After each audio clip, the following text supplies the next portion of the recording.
At the moment when history demanded a strategic miracle, the United States of America did not send its greatest generals or its most powerful weapons to solve its most critical problem. It sent artists. It sent jazz musicians from New York City. It sent Hollywood set designers, theater actors, and radio engineers, and it pointed them directly at Adolf Hitler himself. The deception they engineered was so flawless, so breathtakingly complete, that the most paranoid and suspicious dictator in the history of modern warfare believed every single detail of it without question, and in doing so kept 1.5 million of his best soldiers standing completely still, waiting for an American army that existed only in his own mind, while the real American soldiers crossed the English Channel and changed the course of the Second World War forever. This is not a story about firepower or battlefield courage, though there was plenty of both in the broader campaign it served.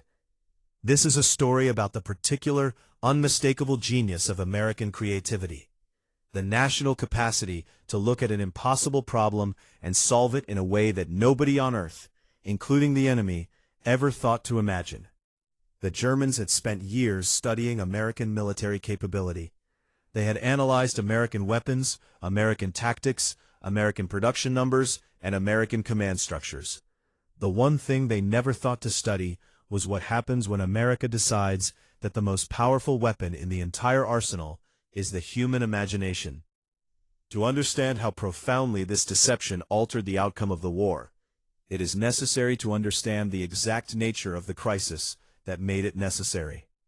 By the spring of 1944, Allied planners had settled on the coast of Normandy in northern France as the target for the largest amphibious invasion in the history of warfare. The choice was dictated by geography, logistics, and military calculation, but it came with a problem that was brutal in its simplicity. The Germans had constructed the Atlantic Wall, a massive system of fortifications, artillery emplacements, and defensive positions stretching along the coast of occupied Europe.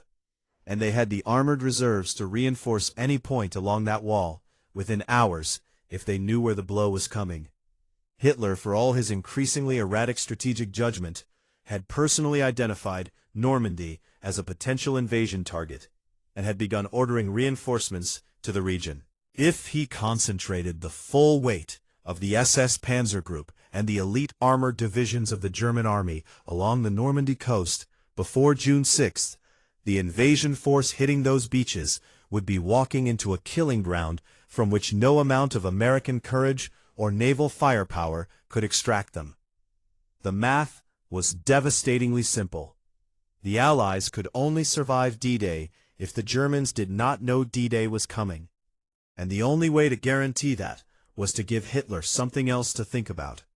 Something so convincing, so rich in detail, and so perfectly tailored to his own fears and assumptions that he would spend the most critical weeks of the entire war looking in entirely the wrong direction.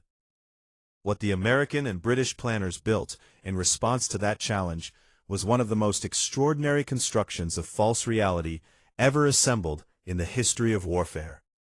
Operation Fortitude created from absolute nothing an entirely fictional army group designated FUSOG, the first United States Army group, supposedly massing in the southeast of England, positioned directly across the narrowest point of the English Channel from the Pas-de-Calais region of France. The choice of the Pas-de-Calais as the fictional target was itself a masterpiece of psychological precision. It was the most logistically obvious invasion point, the shortest crossing, the most direct route into Germany, and German military doctrine instinctively favored it as the likeliest Allied objective. By confirming what the Germans already suspected, the deception exploited the most dangerous vulnerability of any intelligence apparatus, the tendency to believe information that supports conclusions you have already reached. To make FUSOG convincing enough to fool the German intelligence services, which were by any honest assessment highly competent and rigorously analytical, the Americans needed three things. They needed a physical presence that German reconnaissance aircraft could photograph and catalog. They needed a communications footprint that German signals interceptors could monitor and measure. And they needed a commander so famous, so feared, and so logically suited to leading the most important invasion in history that no German analyst would question his assignment to it. For that last requirement, there was only one possible name: General George S. Patton, the American commander the German officer corps feared above all others, the general whose aggressive, armored style of warfare they recognized as the only American approach that genuinely matched their own doctrine. Patton was placed in command of the army that did not exist, and the Germans began to behave exactly as the Americans needed them to behave. The physical execution of the deception was a work of American ingenuity that blended artistic talent, engineering creativity, and pure theatrical invention in a combination that no military doctrine had ever anticipated. Inflatable rubber tanks, replicas so meticulously detailed that they were virtually indistinguishable from actual Sherman tanks when photographed from the altitude of a German reconnaissance aircraft, were positioned across fields throughout the Kent countryside, creating the visual signature of a massive armored force in preparation for offensive operations. Fake landing craft were moored in harbors. Fictional airfields were constructed with dummy aircraft parked in precise, militarily authentic configurations. Port engineering equipment was assembled at locations that appeared on no genuine Allied operational plan. Most critically, a team of American radio specialists transmitted an enormous, continuous volume of coded military traffic, the kind of signals traffic that a genuine army group of over 1 million men would generate, structured with such authentic attention to military communications protocol that German signals intelligence analysts, attempting to reconstruct the size and composition of Fusag from its electronic footprint alone, consistently concluded they were monitoring one of the largest military formations ever assembled in the British Isles. Every transmission had been carefully crafted by men who understood precisely how German analysts thought, and every message reinforced the same central narrative. The real Allied blow was coming at Pas de Calais. It would be commanded by Patton, and anything happening anywhere else was a deliberate distraction designed to draw German reserves out of position. When the first waves of American and British soldiers touched the beaches of Normandy in the gray dawn of June 6, 1944, what followed over the next critical hours revealed just how completely and catastrophically the deception had penetrated Hitler's thinking. The most powerful German armored divisions in France, the units that could have driven the invasion force back into the sea during the fragile early hours of D-Day, before the Allies had established a secure beachhead, were sitting in the Pas de Calais, waiting for Patton. German field commanders in Normandy sent urgent, desperate messages to Supreme Headquarters requesting the immediate release of these Panzer reserves to counterattack the landing. Hitler refused.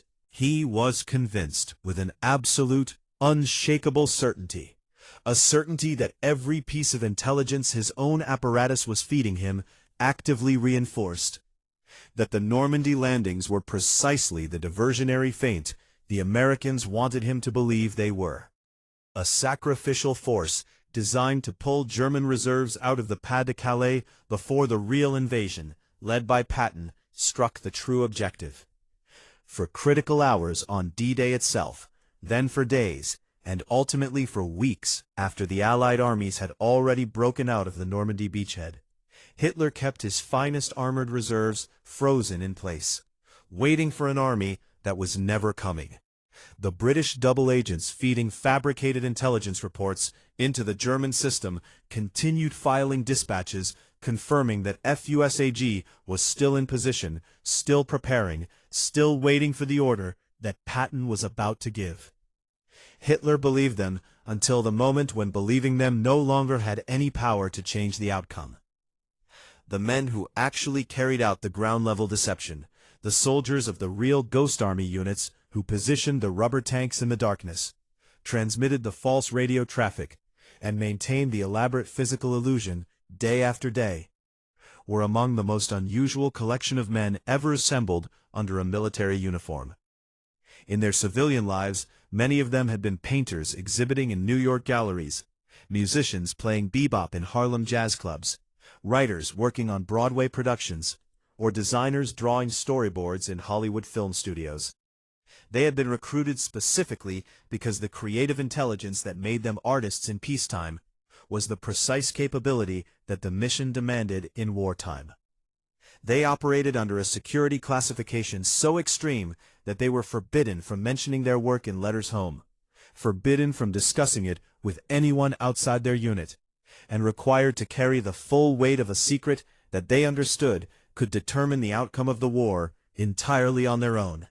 These men inflated rubber tanks in muddy English fields at 3 in the morning, transmitted fake radio messages with the fluency of trained military communicators, and went to sleep every night knowing that if they performed their jobs with perfect invisibility, nobody would ever know they had performed them at all.